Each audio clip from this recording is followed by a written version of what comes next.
दोनों हाथ गोद में, नेत्र बंद। एक बार गायत्री महामंत्र का उच्चारण। ओम भूर्भुवः स्वः तत्सवितुर्वरेण्यं भर्गो देवस्य धीमहि धियो यो नः प्रचोदयात्। चलिए,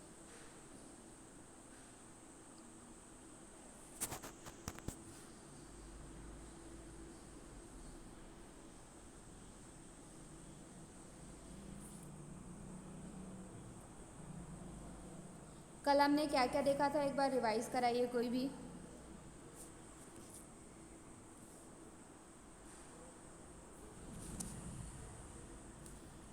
कल हमने क्या क्या देखा था?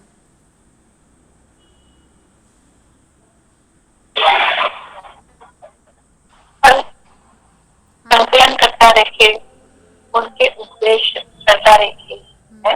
और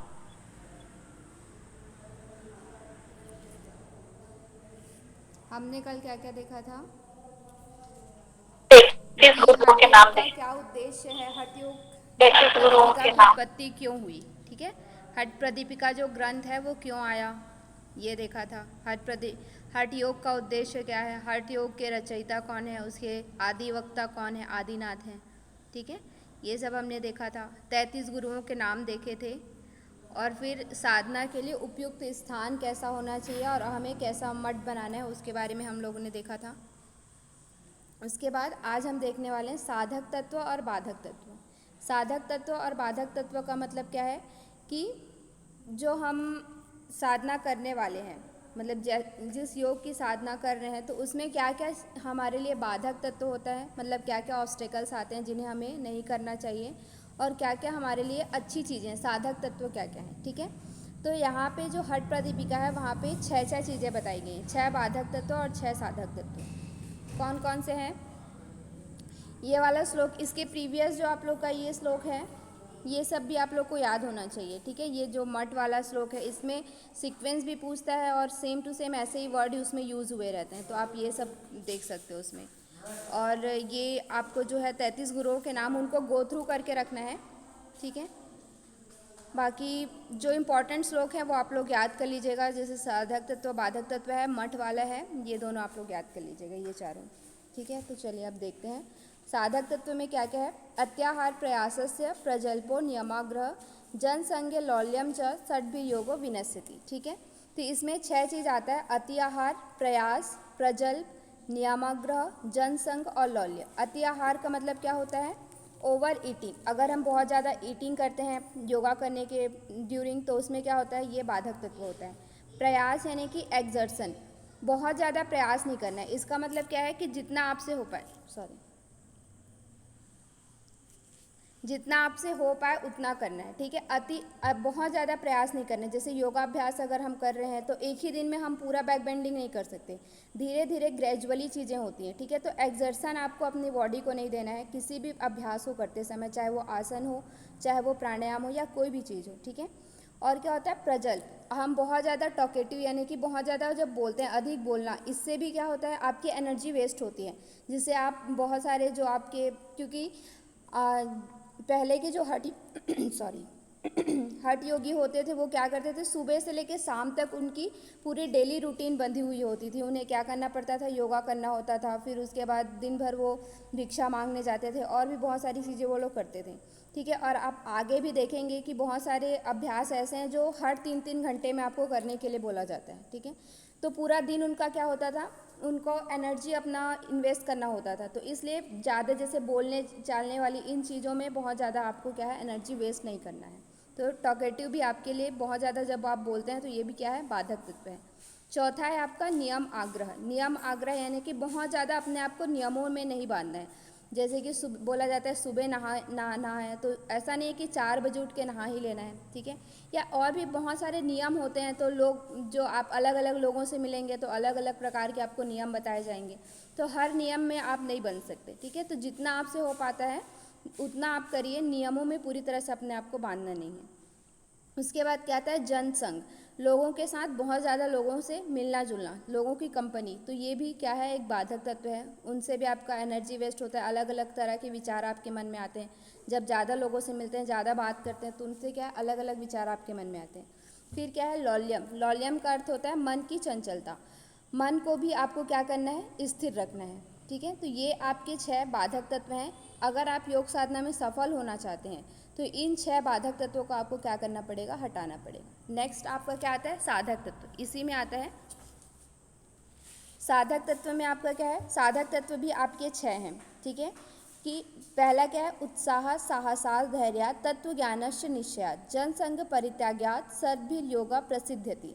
ये 6 आपके क्या हैं, साधक तत्व हैं। पहला क्या है, उत्साह, उत्साह मतलब जो आप योग साधना कर रहे हैं उसमें आपको क्या होना चाहिए, उत्साह होना चाहिए। ऐसा नहीं कि हाँ भाई कर लेते हैं, किसी ने बोला है तो कर रहे हैं, इस तरह का अप्रोच नहीं होना चाहिए। आप जो भी साधना कर रहे हैं उसमें आपको क्या होना चाहिए, उत्साह होना चाहिए। जैसे आप अभी नेट जेआरएफ के लिए पढ़ रहे हैं, तो इसका मतलब ये नहीं अरे यार ठीक है पढ़ लेते हैं, अब कोई ऑप्शन नहीं है तो नेट ही एक ऑप्शन है तो कर लेते हैं, इस तरह से नहीं। उसको आप क्या है, उत्साह के साथ करिए, क्योंकि किसी भी चीज़ में अगर उत्साह नहीं होगा तो आप उसको नहीं कर पाएंगे। दूसरा क्या है, साहस, करेज होना चाहिए आपको। जो भी आप कर रहे हैं तो उसमें बहुत सारी बाधाएं आती है। अभी आप नेट जेआरएफ की तैयारी कर रहे हैं तो उसमें क्या है, आपके सामने बहुत सारी बाधा आती होगी। कभी आप अपने फैमिली गैदरिंग में नहीं जा पाते होंगे, या फिर कोई भी बहुत सारी बाधा आपको आती होगी, रात में पढ़ना पड़ता होगा, नोट्स बनाना पड़ता होगा। तो आपको इन सब में क्या है, साहस के साथ उसको करना है। उत्साह भी होना चाहिए, साहस भी होना चाहिए, और साथ ही साथ क्या है, तीसरा पेशेंस, धैर्य होना चाहिए।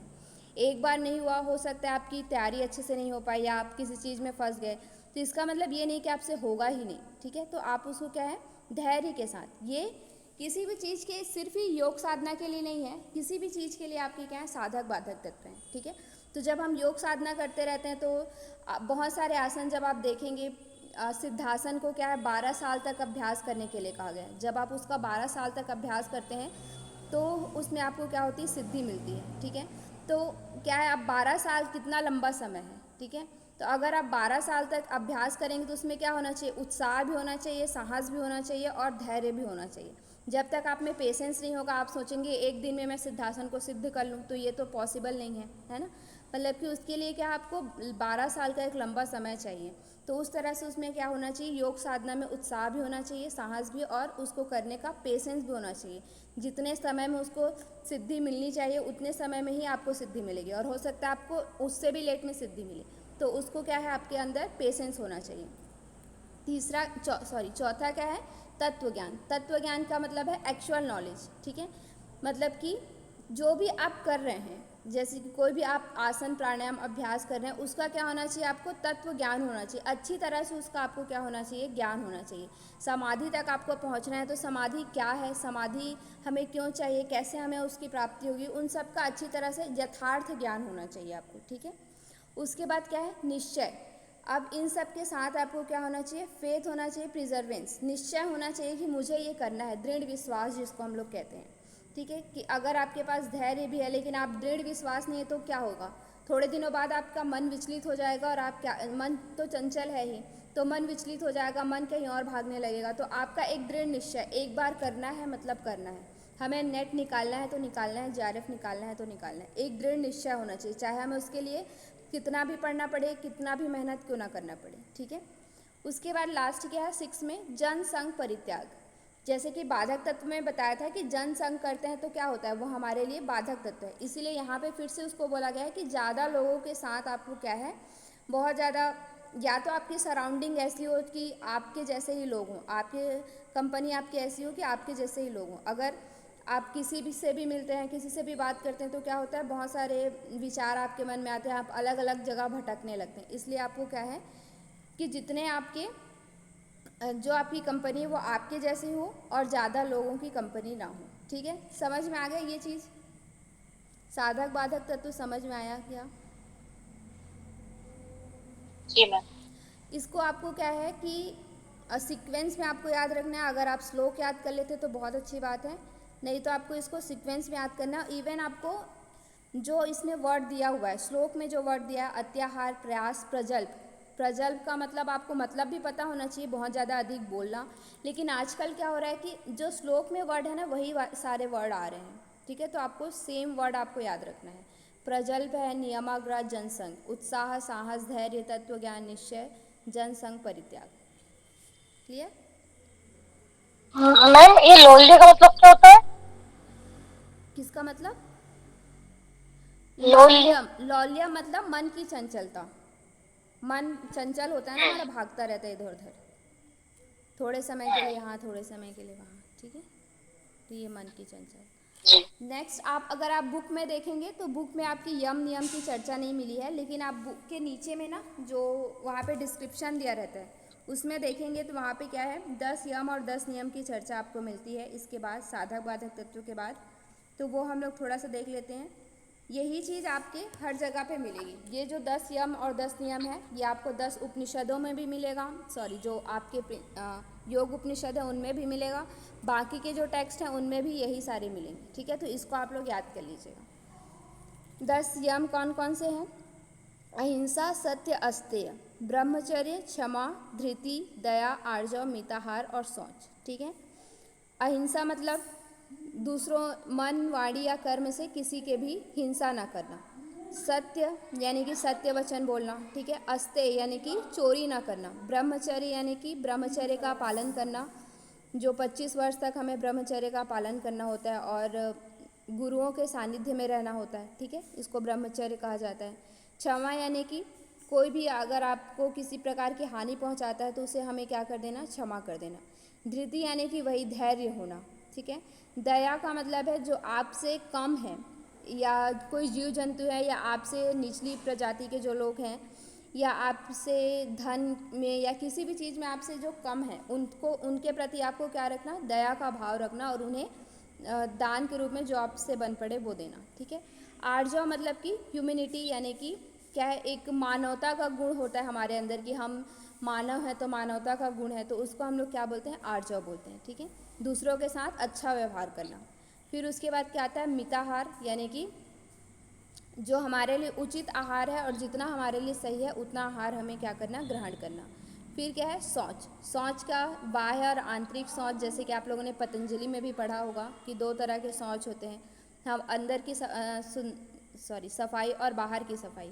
बाहर की सफाई हम किससे करते हैं? मिट्टी साबुन जिससे भी, और अंदर की सफाई हम क्या करते हैं? ध्यान जप इन सब से हम अंदर की सफाई करते हैं, तो इसको हम क्या कहते हैं? शौच कहते हैं, ठीक है।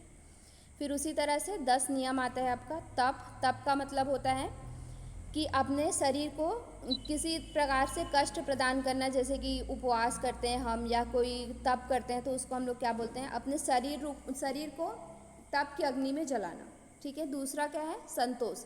जो भी आपको धन है मिला हुआ है उस पर क्या करना? संतोष करना। जितना आपके पास है उसमें संतोष करके सुखी पूर्वक जीवन जीना।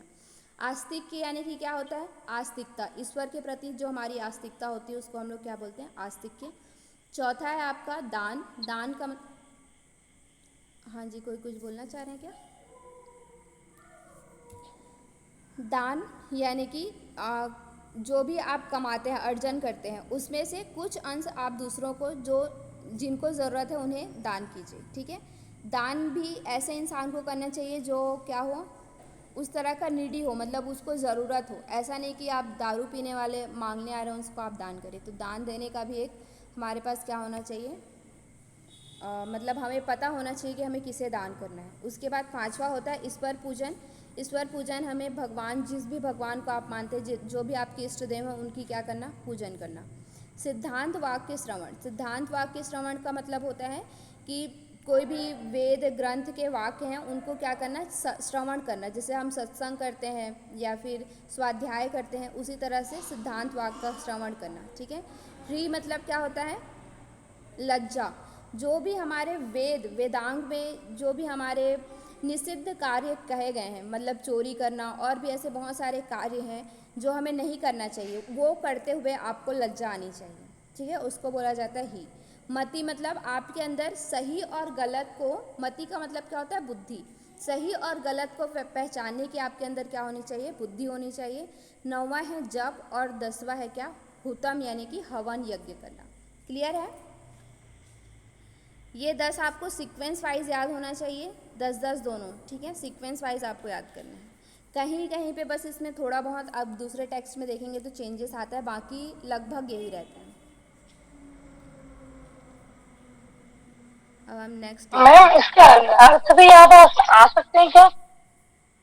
अर्थ मतलब नहीं, अर्थ तो ऐसे नहीं आता है, मतलब उसमें पूछा जाता है हाँ। कि इसके अनुसार 10 नियम कौन से हैं, ठीक है, तो आपको 4-5 दिए रहेंगे तो उनको सीक्वेंस से जमाइए, या फिर आपको ये भी दिया, यही दे सकता है कि जैसे हठ प्रदीपिका के अनुसार 5 नियम है, ठीक है, उसमें से आपको क्या है 2-3 नियम दिए रहेंगे, 2-3 यम में से डाल दिए रहेंगे, तो आपको नियम चूज़ करना पड़ेगा। या फिर ऐसे दे देगा कि 5 नियम ही दे देंगे, उनको आप सीक्वेंस से जमाइए कि उसका सीक्वेंस क्या है, पहले में तप आता है, फिर ऐसा भी नहीं देगा जैसे कि तप दे देगा, आस्तिक के दे देगा, इस सिद्धांत श्रवण दे देगा, जप और हुतम दे देगा, ठीक है, तो भी आपको सीक्वेंस में जमा रहेगा। तो 2 तरह से इसमें से क्वेश्चन आता है, या तो आपको नियम छांटने को आएगा, 4-5 नियम दिए रहेंगे, उसमें से आपको 3 जैसे नियम रहेगा, 2 यम में से रहेगा, तो 3 आपको उसमें से छांटना होगा, या फिर सीक्वेंस वाइज जमाना होगा, ठीक है। अब हम देखते हैं हठ योग के आसन। हठ योग में कितने आसन हैं? 15। 15 15। आसन है, ठीक है। ये वाला जो श्लोक है ना, इस साइड जो दिया हुआ है, ये वाला, ये ऐसे ही बनाया गया है, ठीक है, सीक्वेंस याद करने के लिए, मतलब ये आपको बुक में नहीं मिलेगा, तो आप लोग इसको या तो नोट डाउन कर लीजिएगा, या फिर मैं PDF जब भेजूंगी तो आप उसमें से भी देख सकते हैं। तो अभी हमारे पास कितने आसन हैं? 15 आसन। कौन कौन से देखिए, स्वस्तिकम, गोमुखम, वीरम, कुर्मम, कुक्कुट आसनम। कौन कौन सा है? स्वस्तिक आसन, गोमुख आसन, वीरासन, कुर्मासन और कुक्कुट आसन, 5 हो गए। उत्तान कुर्मकम धनुरम, उत्तान कुर्म धनुरासन।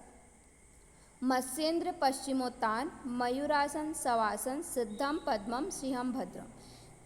ये जो 15 आसन है आपके, ये हठ प्रदीपिका के अनुसार 15 आसन है, सीक्वेंस वाइज है, इसी सीक्वेंस में है, ठीक है। अब देखिए यहाँ पे क्या दिया हुआ है, जो आपका ये वाला आसन है, इसमें मतलब कि पहले के जो 7 आसन है, स्वस्ति, गोमुख, वीर्य, वीरम, कूर्म, कुक्कुट और उत्तान कुर्मकम, ये जो और धनुरासन, यहाँ तक के जो आसन है उसमें आपको क्या है, सिर्फ विधि बताई गई है, इसमें किसी भी प्रकार का लाभ नहीं बताया गया है। तो पहला जो 7 आसन है, प्रथम 7 आसन में क्या है, सिर्फ विधि बताया गया है, और अंतिम के जो 8 आसन है, मत्स्येंद्र से लेके भद्र आसन तक, भद्रासन तक, यहाँ तक उसमें क्या है, विधि भी बताई गई है और उनके कुछ कुछ लाभ भी बताए गए हैं, ठीक है, ये क्लियर हो गया। तो ये आप लोग देख लीजिएगा पहले, और सीक्वेंस वाइज ही इसको याद कर लीजिएगा।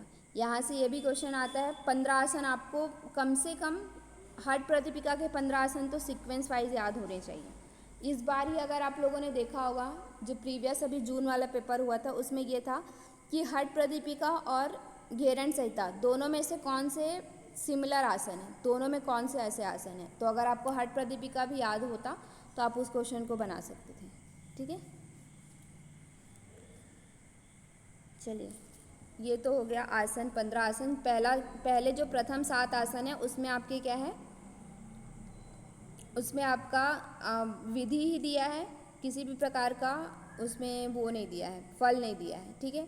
और लास्ट के जो 8 आसन है उसमें विधि भी है और फल भी है। हम लोग को पहले से ही पता है 4 आसन को मुख्य माना जाता है, लास्ट के जो 4 हैं, सिद्धम, पद्मम, सिंहम, भद्रम, ये 4 आसन आपके मुख्य माने जाते हैं। इसमें से भी सबसे मुख्य कौन सा माना जाता है? सिद्धासन को माना जाता है, ठीक है। इतना तो क्लियर है, बहुत इजी सा है। अब इसमें से देखिए, इसी में बताया गया है कि हठ से प्रथमा अंगाद आसन पूर्व मुच्यते, मतलब कि हठ योग का पहला अंग क्या है? आसन है, जिसे हम सबसे पहले क्या करेंगे, डिफाइन करेंगे। आसन का लाभ, अब सभी इन आसन का लाभ क्या है, अगर आप पूरे 15 आसन के लाभ एक बार अगर आप देखना चाहें तो उसकी क्या है, आसनम कुर्यात तद आसनम स्थैर्यम आरोग्यम च अंग लाघवम, ठीक है। इस आसन का लाभ क्या है? स्थिरता है, आरोग्यता है और अंग लाघवता, ये 3 आपके आसनों के लाभ हैं, ठीक है। यहाँ से भी क्वेश्चन आता है, सीक्वेंस में आता है, सीक्वेंस पूछने के लिए भी, या फिर आसन के क्या लाभ हैं हठ प्रदीपिका के अनुसार, घेरण संहिता के अनुसार, तो ये सब या यहाँ से इसमें से भी आ सकता है, जोड़ी मिलाने वाला जो क्वेश्चन आता है उसमें से भी आता है। हठ प्रदीपिका में आसन का लाभ क्या है? स्थिरता है। घेरन संहिता में क्या है? घेरन संहिता में क्या है, याद है आप लोग को? घेरन संहिता में क्या है? मैम इसको पद्मासन को वहाँ पे गुप्तासन कुछ ऐसा बताया है शायद, क्या कुछ घेरन संहिता में आसनों के लाभ क्या है? दृढ़ता है। याद आ रहा है कुछ? जो लोग प्रीवियस पढ़े हैं उनको तो याद होना चाहिए। वैसे तो ये तो बहुत इजी है, ये आप सभी को याद होना चाहिए। हठ प्रदीपिका में जैसे 3 लाभ बताए जाते हैं, स्थिरता, आरोग्यता और अंग लाघवता। उसी तरह घेरन संहिता में सिर्फ एक ही लाभ बताया जाता है, दृढ़ता। ठीक है, ये हम पढ़ेंगे तो आप लोगों को क्लियर हो जाएगा। चलिए, यहाँ तक क्लियर है सभी को? ये वाला श्लोक आप लोग नोट कर जी मैम। लीजिएगा, या तो फिर पीडीएफ होगा तब दूंगी, तब आप लोग देख लीजिएगा। अब चलिए इसमें चलते हैं डायरेक्ट।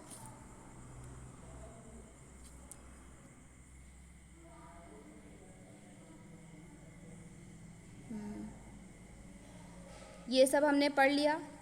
साधक तत्व, ये वाला जो आपका है ये साधक बाधक तत्व है। 15 नंबर का ये श्लोक आप याद कर सकते हैं, विजिबल है ना? और ये वाला जो 16 नंबर है वो आपका क्या है? साधक तत्व है। ये सब हमने अभी पढ़ लिया, ठीक है। इसी के यहाँ पे देखिए नीचे में जो टिप्पणी होती है, अगर आप लोग के पास बुक हो तो उसमें है टिप्पणी में, तो यहाँ पे आपका 10 यम और 10 नियम के बारे में यहाँ पे चर्चा मिलती है, ठीक है। तो इसलिए यहाँ से हमने पढ़ा उसको। अब नेक्स्ट हम लोग देखते हैं हठ, ये भी पढ़ लिया हमने। हठ योग का पहला अंग क्या है? आसन है। उसके लाभ क्या है? आसन की स्थिरता, आरोग्यता और अंग लाघवता, ये 3 उसके लाभ हैं, ठीक है। चलिए नेक्स्ट अब यहाँ से देखते हैं 18 नंबर से। देखिए क्या लिखा है, वशिष्ठाद्य वशिष्ठ आद्य च, मतलब कि वशिष्ठ आदि जो हमने मुनि होते हैं, जैसे वशिष्ठ मुनि और ऐसे मुनि हैं, वो लोग भी, मुनि भी, मत्स्येंद्र आद्यश्य योगी भी, मत्स्येंद्र आदि जो योगी हैं, जो 33 योगी हमने पीछे पढ़े, वो आदि योगी वशिष्ठ आदि मुनि अंगीकृत्वा आसनानि कथन्ते कनिचिन्मया, मतलब कि बहुत सारे उन्होंने क्या किया है? आसनों को बताया है।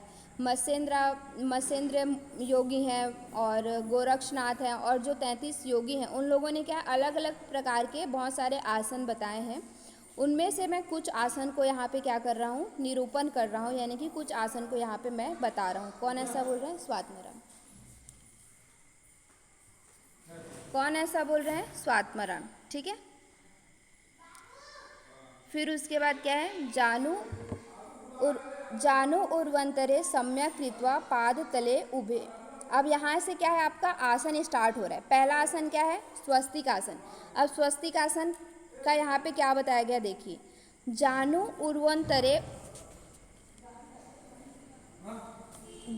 उर्वंतरे सम्यक कृत्वा पाद तले उभे।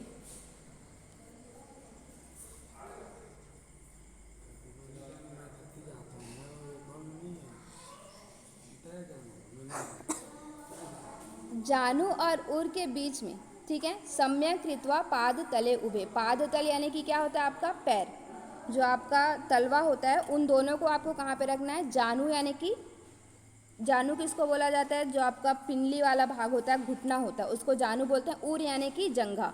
तो उन दोनों के मध्य में आपको क्या करना है? पाद को रखना है, यानी कि पैर को रखना है, ठीक है। रिजुकाय समासीन, रिजुकाय यानी कि सीधे होके बैठना है। अपनी पूरी बॉडी को क्या रखना है? ऊपर वाली जो अपर बॉडी है उसे सीधा रखना है, समासीन करना है, अच्छी तरह से स्थापित करना है सीधा। स्वस्तिकम तत् प्रक्षते, ठीक है, इसे हम क्या कहते हैं? स्वस्तिक आसन कहते हैं। क्लियर है? स्वस्तिक आसन जैसे हम नॉर्मल करते हैं उसी तरह का ही है। जानु यानी कि घुटना और जंघा के बीच में हमें क्या करना है? पाद यानी कि पैर को रखना है, ठीक है। क्लियर है? अगर कहीं पे भी आप लोग को नहीं लगता है कि क्लियर नहीं हो रहा है तो आप लोग पूछ लीजिएगा, ठीक है। फिर इसमें नॉर्मल जैसे बैठते हैं हो रहता है? हाँ, नॉर्मल जैसे हम पद्मासन वगैरह में बैठते हैं उसी तरह बैठ के हमें क्या करना है? घुटना एक मिनट। आपका ये क्या है, जैसे आप ये नॉर्मल बैठे हैं, ठीक है, तो यहाँ से जो ये जंघा है, ये वाली आपकी जंघा हो गई, यहाँ पे आपका घुटना है, तो इन दोनों के बीच में दूसरा वाला पैर ला के लगना है। इसमें भी ऐसे ही दूसरा वाला पैर ला के रखना है। क्लियर है?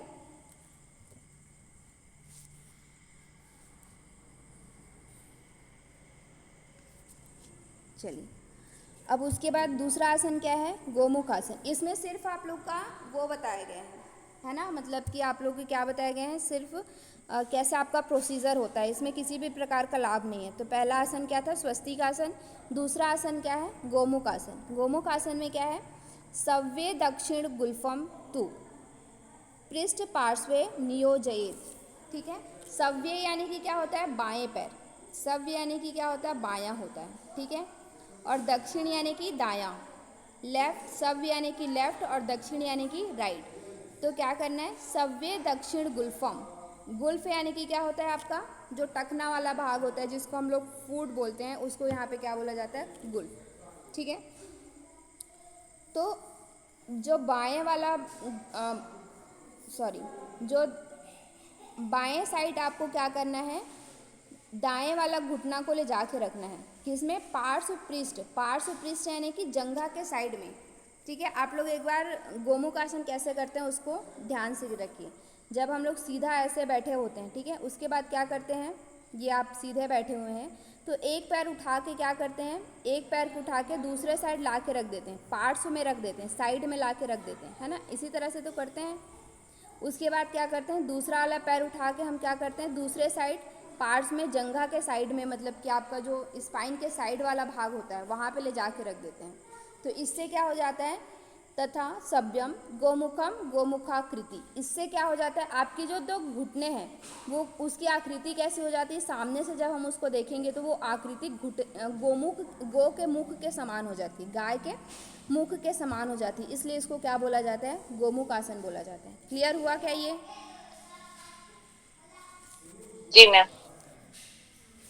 जी मैम।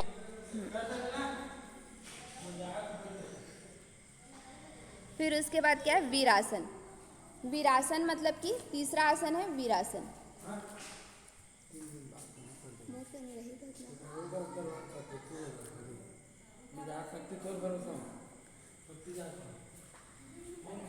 वीरासन में क्या होता है, थर्ड आसन है आपका वीरासन।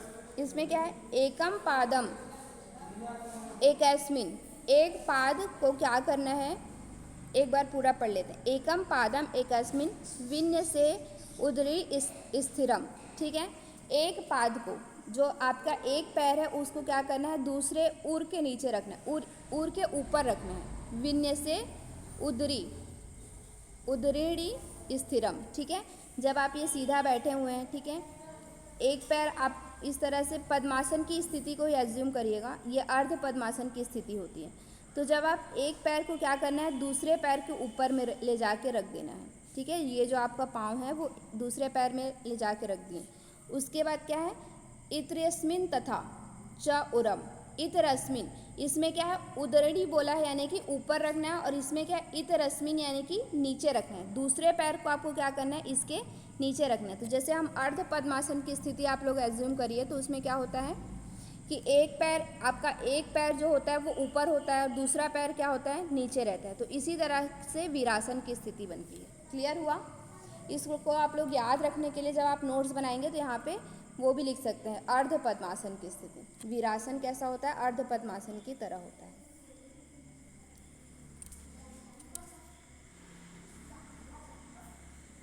उसके बाद है कूर्मासन।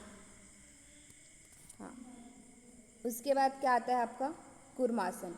कूर्मासन कैसा होता है, गुदम निरुद्ध। गुदम यानी कि गुदा वाले भाग, जो आपका एनस वाला भाग है, उसे आपको क्या करना है, निरुद्ध करना है, यानी कि दबाना है, एक तरह से रोकना है। ठीक है, कैसे रोकना है, गुल्फाभ्याम, गुल्फाभ्याम व्युत्क्रमेण समासिता। मतलब कि जैसे कि आप वज्रासन में बैठते हैं, तो वज्रासन की स्थिति कैसी होती है, मैं पीछे साइड से बनाना चाह रही हूँ। ये हम बैठे हैं तो वज्रासन की स्थिति इस तरह से बनी होती है ना, मतलब कि ये आपका सीधा स्थान है, तो ये वज्रासन, ये घुटना है और पीछे की तरफ जाके आपका पैर रहता है, ठीक है। तो इसी तरह से इसमें, लेकिन इसमें हमें क्या करना है, व्युत्क्रम करना है, उल्टा, ठीक है। वज्रासन में हम क्या करते हैं, पंजों को अंदर की तरफ रखते हैं और एड़ी को क्या करते हैं, बाहर की तरफ रखते हैं। इसी तरह से रखते हैं ना, वज्रासन आप लोग करते हैं तो क्या होता है, पंजा आपका अंदर की तरफ रहता है और एड़ी आपकी क्या रहती है, बाहर रहती है, उसके बीच में आप बैठते हैं। लेकिन इसमें क्या करना है, व्युत्क्रम करना है। व्युत्क्रम यानी कि उल्टा, एड़ी आपकी क्या होगी, अंदर की तरफ होगी और पंजा आपका कैसा होगा, बाहर की तरफ रहेगा, ठीक है। वज्रासन की ही स्थिति में आपको बैठना है, लेकिन एड़ी आपकी अंदर की तरफ रहेगी और पंजा बाहर की तरफ। ये इस तरह से बनेगा, एड़ी आपकी इस तरफ रहेगी और पंजा आपका क्या रहेगा, बाहर की तरफ रहेगा। और एड़ियों में आपको बैठ के अपने गुदा यानी कि एनस को क्या करना है, निरुद्ध करना है। क्लियर है। कुर्मासन, जो अभी हम कुर्मासन करते हैं वैसा कुर्मासन नहीं है इसमें, ठीक है। क्लियर हो रहा है क्या? जी मैम। ऐसा लग रहा है बस मैं ही बोले जा रही हूँ, आप लोग को समझ में आ रहा है या नहीं? चलिए 2-3 आसन और पढ़ते हैं, उसके बाद कंप्लीट करेंगे। जो अब बिना लाभ वाले आसन है वो हम कंप्लीट कर लेते हैं आज। इसमें क्या बोला है, पद्मासनम तु संस्थाप्य जानु उर्वंतरे करो। मतलब कि पद्मासन में हमें क्या करना है, पहले बैठना है, ठीक है। और क्या करना है, जानु उर्वंतरो करो। जानु और उर, घुटना और जंघा के बीच से हमें क्या करना है, हाथ को बाहर निकालना है। नॉर्मल जैसे हम कुक्कुट आसन करते हैं उसी तरह से है। पहले पद्मासन में बैठेंगे, उसके बाद क्या करेंगे, अपने दोनों हाथों को जंघा और घुटने के बीच से बाहर निकालेंगे नीचे की तरफ, ठीक है। उसके बाद क्या है, निवेश से भूमौ संस्थाप्य, भूमि में अच्छी तरह से क्या करना है, अपने हाथों को रखना है, ठीक है। हाथों को अच्छे से रखना है। संस्थाप्य व्योमस्थम कुक्कुटासनम, और इसको हम लोग क्या कहते हैं, और अपने पूरे शरीर को क्या कर देना है, हाथों के सहारे ऊपर उठा देना है। इसे ही हम क्या कहते हैं, कुक्कुटासन कहते हैं। क्लियर है। ये तो बहुत इजी जी था मैम। क्योंकि इसमें कुछ था ही नहीं। उसके बाद क्या आता है आपका, उत्तान कुर्मासन। कुक्कुट आसन के बाद क्या आता है, उत्तान कुर्मासन। इसमें कैसे करना है, कुक्कुट आसन बंधस्थ हो। कुक्कुट आसन जैसे हमने इसके पहले किया उसी तरह से हमें क्या करना है, अब बैठ जाना है पूरी तरह से। पहले कुक्कुट आसन लगा लेना है, ठीक है। उसी तरह से बंध जाना है, मतलब कि पद्मासन लगा के दोनों हाथों को बाहर निकाल लेना है। अब क्या बोला है, दौर्भ्याम। दौर्भ्याम का मतलब क्या होता है, दोनों हाथ। दौर्भ्याम मतलब होता है दोनों हाथ। दोनों हाथ संबंध कंधराम, दोनों हाथों से हमें क्या करना है, अपने कंधे को पकड़ लेना है। हाथ बाहर से निकाले हैं पद्मासन में और दोनों हाथ को हमें कंधे में पकड़ लेना है, ठीक है। सेते कुर्म उत्तानम, और क्या करना है, पीठ के बल पीछे की तरफ लेट जाना है। कुर्मा जैसे कछुआ होता है उसी तरह से पीछे की तरफ हमें क्या करना है, लेट जाना है। एतत् उत्तान कुर्मकम, इसे हम क्या कहते हैं, उत्तान कुर्मासन कहते हैं, ठीक है। ये तो इजी था। मैम कुछ पूछना है। हाँ हाँ, बोलो बोलो बोलिए। इसमें किस टाइप के क्वेश्चन पूछे जाते हैं, ये मतलब श्लोक में से पूछे जाते हैं या किस टाइप के कुछ होते हैं?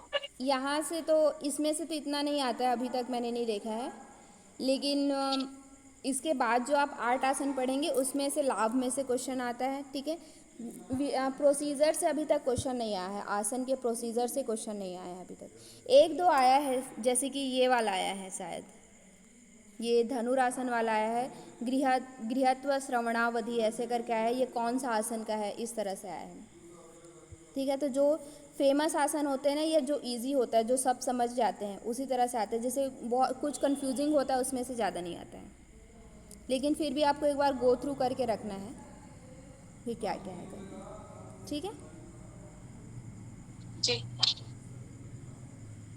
जहाँ से क्वेश्चन आता है वो मैं आप लोग को बताते भी चलूँगी, प्लस हम लोग सारे प्रीवियस ईयर क्वेश्चंस भी करेंगे, तो आप लोग अभी घबराइए नहीं बिल्कुल भी। चलिए नेक्स्ट आपका आसन है धनुरासन। धनुरासन कैसा होता है, पाद अंगुष्ठ तो पाणिभ्याम, मतलब कि पैर के अंगूठे को आपको क्या करना है, पाणिभ्याम यानी कि हाथ से पकड़ लेना है, ठीक है।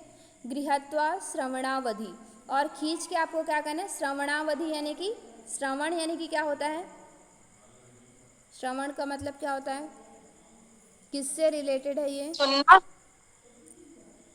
हाँ श्रवण कान। हाँ, कान से खींच के हमें कहाँ तक लाना है, इसमें कान तक लेके आना है, ठीक है। श्रवणावधि तक उसको, जो हमारे अंगूठे हैं उसको हाथों से खींच के हमें कहाँ तक लाना है, कान तक लाना है, ठीक है। धनुर आकर्षणम कृत्वा, ये कैसा दिखेगा जब आप इस स्थिति में आएंगे, तो ये कैसा दिखेगा, जैसे खिंची हुई धनुष होती है उसी तरह से ये दिखेगा। धनुरासन मुच्यते, इसलिए इसको हम लोग क्या कहते हैं, धनुरासन कहते हैं, ठीक है। और आगे पढ़ना है कि यहीं तक स्टॉप करें?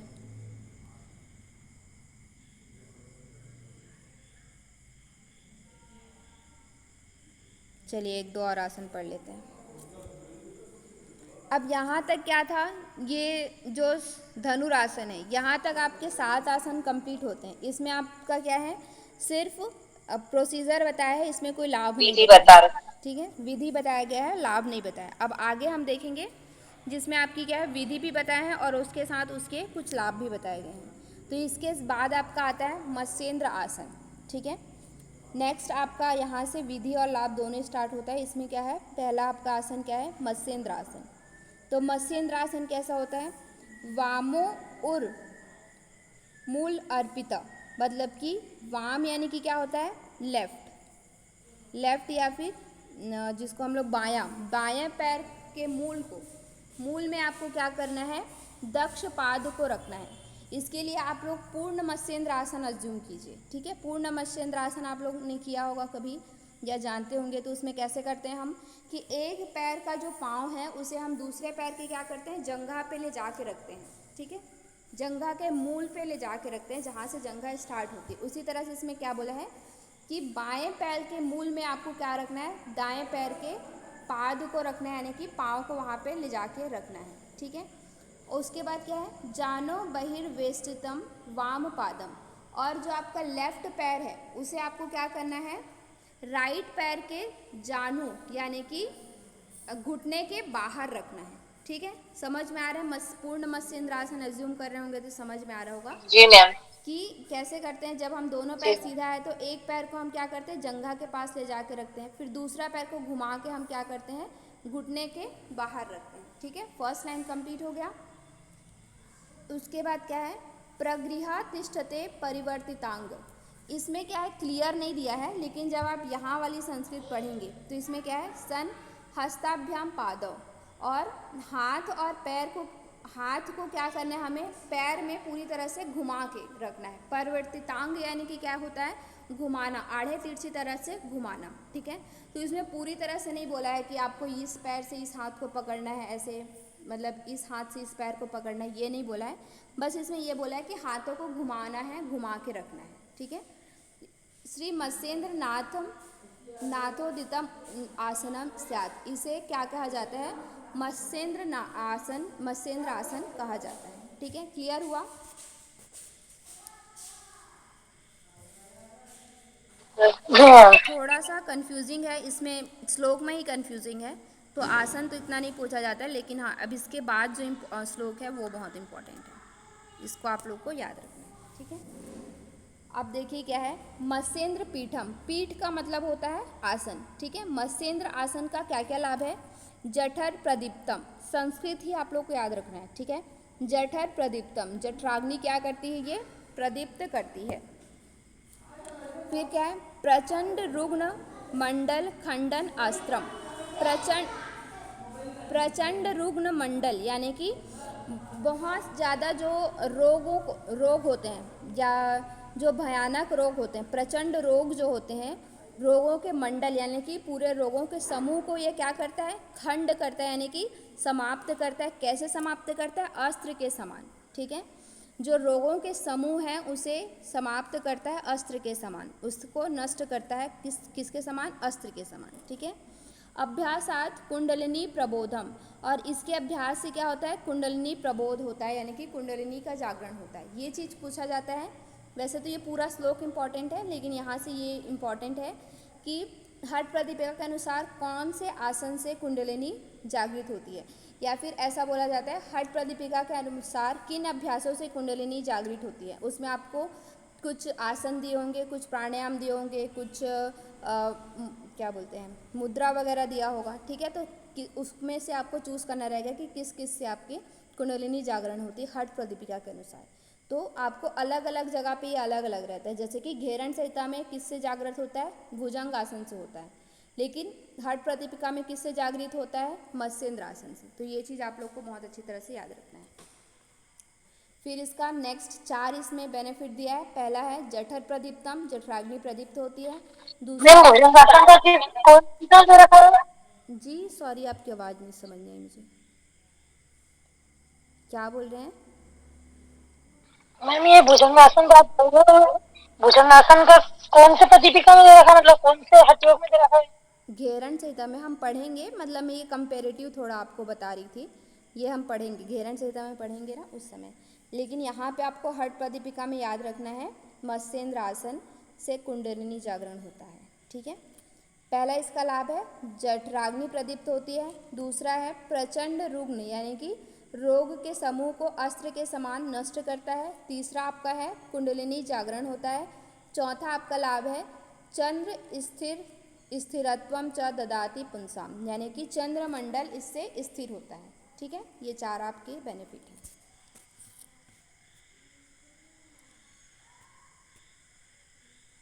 एक लास्ट आसन और पढ़ते हैं हम, उसके बाद कंप्लीट करेंगे, ठीक है। मैम हाँ जी बोलिए। मैम, आपने जो मत्स्येंद्र आसन का जो लास्ट बेनिफिट बताया, ये चंद्र मंडल स्थित, मैम आप उसको थोड़ा डिस्क्राइब कर सकते हो? हाँ ओके, देखिए वैसे हम इसको डिस्क्राइब करेंगे बाद में, बट फिर भी मैं आपको बता देती हूँ। मतलब कि ये आपका क्या है, ये मतलब हमारा एक मार्ग होता है जहाँ पे मूलाधार चक्र होता है, फिर बहुत सारे ऐसे चक्र होते हैं ना, मतलब कि यहाँ पे षट चक्र पूरा स्थापित रहता है। तो जो हमारा नाभि प्रदेश होता है उसको हम लोग क्या बोलते हैं, सूर्य मंडल बोलते हैं, ठीक है। उसी तरह से जब आप जाते हैं तो यहाँ पे आप ब्रह्मरंध्र होता है, ठीक है। कपाल कुहर जिसको बोला जाता है, आपका जो क्रेनियम वाला पार्ट होता है, वहाँ पे एक हॉलो स्पेस होता है जिसको ब्रह्मरंध्र बोला जाता है, उसी को ही हम लोग क्या बोलते हैं, चंद्रमंडल बोलते हैं, ठीक है। जिसमें शिव का स्थान होता है, वहीं से अमृत स्राव होता है। खेचरी मुद्रा जब हम इसको पढ़ेंगे तो बहुत अच्छे से डिस्क्राइब करेंगे, बट आप यहाँ पे इतना समझ लीजिए कि चंद्रमंडल जो है आपके क्रेनियम वाले पार्ट में होता है, ब्रह्मरंध्र के पास, ठीक है। Okay ma'am, thank you. चलिए नेक्स्ट एक लास्ट आसन पढ़ते हैं। नेक्स्ट है आपका पश्चिम उत्तानासन, ठीक है। पहले हमने क्या पढ़ा, मत्स्येंद्र आसन, उसके 4 लाभ हैं। उसके बाद नेक्स्ट हम देख रहे हैं पश्चिम उत्तानासन। पश्चिम उत्तानासन है प्रसार्य पादो भूमि दंड रूपो, ठीक है। दोनों पैर को हमें क्या करना है, भूमि में डंडे के समान प्रसार करना है, यानी कि सामने की तरफ रखना है, ठीक है। दौर्भ्याम, दौर्भ्याम का मतलब मैंने अभी बताया था, दोनों हाथ, दोनों हाथ से हमें क्या करना है, पाद अग्रित्वयम गृहीत्वा, पैर के जो आगे वाला भाग होता है, मतलब जिसको हम लोग क्या बोलते हैं, अंगूठा वाला भाग, या फिर पैर का सामने वाला जो पोर्शन होता है, उसको हमें क्या करना है, दोनों हाथों से पकड़ना है, ठीक है। जानु पर्यंत ललाट देसे, और हमें जो घुटने के स्थान पे हमें क्या करना है, अपने ललाट देश यानी कि जो हमारा फोरहेड होता है उसे हमें क्या करना है, घुटने के स्थान पे रखना है। और ये कैसे होगा, हमारे जो पीठ वाला जो पश्चिम भाग होता है, पीठ वाला भाग होता है, जो हमारे स्पाइन होता है, उसे हमें क्या करना है, सीधे करके सामने की तरफ झुकाते हुए ललाट को हमें कहाँ लगाना है, घुटने पे लगाना है, और हाथ आपके कहाँ होंगे, दोनों पैर पे। तो ये क्या हो गया आपका पश्चिम उत्तानासन, ठीक है। नॉर्मल है, सिंपल वाला ही है जैसे हम लोग करते हैं। अब इसका लाभ क्या है देखते हैं।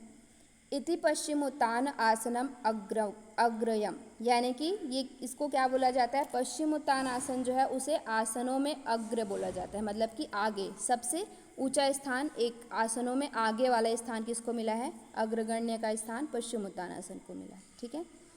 पवनम पश्चिम वाहिनम करोति, और इससे क्या होता है, पवन, पवन यानी कि वायु जो है वो पश्चिम वाहिनी होती है। पश्चिम वाहिनी का मतलब क्या है, सुषुम्ना वाले मार्ग में प्रवेश करती है, सुषुम्ना में प्राण का प्रवाह होता है, ठीक है। इसको आप नॉर्मली भी याद कर सकते हैं, पश्चिम वाहिनी भी याद रखिएगा, और प्राण में सुषुम्ना का प्रवाह, सॉरी, सुषुम्ना में प्राण का प्रवाह ये किससे होता है? पश्चिम उत्तानासन से होता है, ये भी इम्पॉर्टेंट है, ठीक है।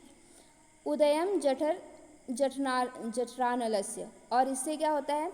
जठराग्नि प्रदीप्त होती है, इससे भी क्या होता है? जठराग्नि प्रदीप्त होती है, लेकिन इसमें किसी भी प्रकार की उपमा नहीं दी गई। जैसे मत्स्येंद्र आसन में कैसे बोला गया है? सॉरी, उसमें भी जठराग्नि प्रदीप्त ही बोला है, सॉरी। इसमें भी क्या होता है? जठराग्नि प्रदीप्त होता है। कुर्याद उदरे कार्सम आरोग्यता, और इससे क्या होता है? कुर्याद उदरे कार्श, कार्श का मतलब क्या? आपका जो पेट वाला भाग होता है, पेट में जो फैट होता है वो आपका क्या हो जाता है? बर्न हो जाता है, ठीक है। अगर आप पश्चिम उत्तानासन करते हैं तो आपका जो पेट में एक्सेसिव फैट होता है वो आपका क्या हो जाता है? बर्न हो जाता है, और आपका पेट जो जिसको हम लोग स्लिम बोलते हैं उस तरह से आपकी हो जाती है, ठीक है। और नेक्स्ट आपका क्या है? आरोग्यता। ये इसमें क्या है? इसमें भी 4 लाभ बताए गए हैं। पहला क्या है? प्राण का सुषुम्ना में प्रवाह, जठराग्नि प्रदीप्त, उदर पतला होता है, और चौथा क्या है? आरोग्यता। और इस पश्चिम उत्तानासन को क्या बोला जाता है? आसनों में अग्रगण्य, मतलब कि आगे का स्थान दिया है, सबसे आगे वाला स्थान किसको दिया है? पश्चिम उत्तानासन को। क्लियर है? जी मैडम। चलिए नेक्स्ट हम कल से पढ़ेंगे।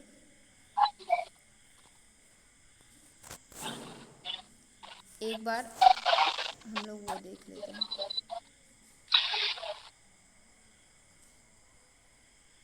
आसन आप लोग एक बार देख लीजिए।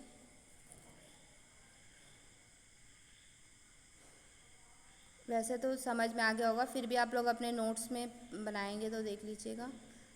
स्वस्तिक आसन नॉर्मल जैसे हम करते हैं उसी तरह से ही होता है। गोमुख आसन में हाथ की कोई स्थिति नहीं बताई गई, ठीक है, पैर की बस स्थिति बताई गई है, और पैर का जो सामने का दोनों घुटना होता है उसे ही क्या बोला जाता है? वो गाय के मुख के समान दिखती है, इसलिए इस आसन को क्या बोला जाता है? गोमुख आसन बोला जाता है। फिर नेक्स्ट आपका वीरासन। वीरासन जैसे आप लोग देख रहे होंगे कैसा है? अर्ध पद्मासन की तरह आपकी स्थिति बनी हुई है, जिसमें एक पैर आपका नीचे है, दूसरा पैर क्या है? ऊपर है।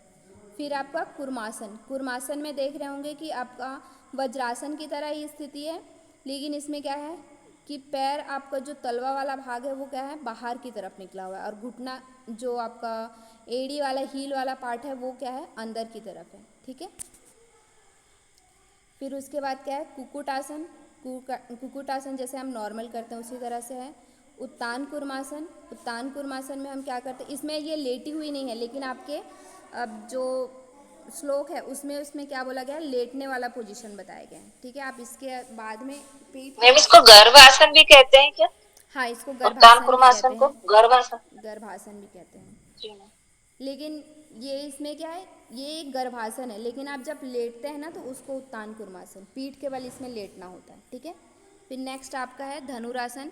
धनुरासन जैसे आज हम एडवांस स्थिति में कैसे करते हैं? पैरों को पूरा ऊपर उठा देते हैं, तो उस तरह से नहीं, इसमें सिर्फ क्या है? कान तक लाने के लिए बोला गया है उसको धनुरासन। फिर यहाँ पे नेक्स्ट आपका है मत्स्येंद्र आसन। पूर्ण मत्स्येंद्र आसन की स्थिति है, और इसके 4 लाभ हैं। जठराग्नि प्रदीप्त होती है, रोगों को नष्ट करता है, कुंडलिनी जागरण होता है, चंद्रमंडल स्थिर होता है, ठीक है। पश्चिम उत्तानासन। पश्चिम उत्तानासन भी नॉर्मल है जैसा हम लोग करते हैं। 5 इसके एक क्या है कि प्राण में सुषुम्ना में प्राण का प्रवाह होता है, जठराग्नि प्रदीप्त होती है, उदर पतला होता है, आरोग्य लाभ होता है, और उसको क्या बोला गया? आसनों में अग्रगण्य यानी कि पहला स्थान मिला हुआ है, ठीक है।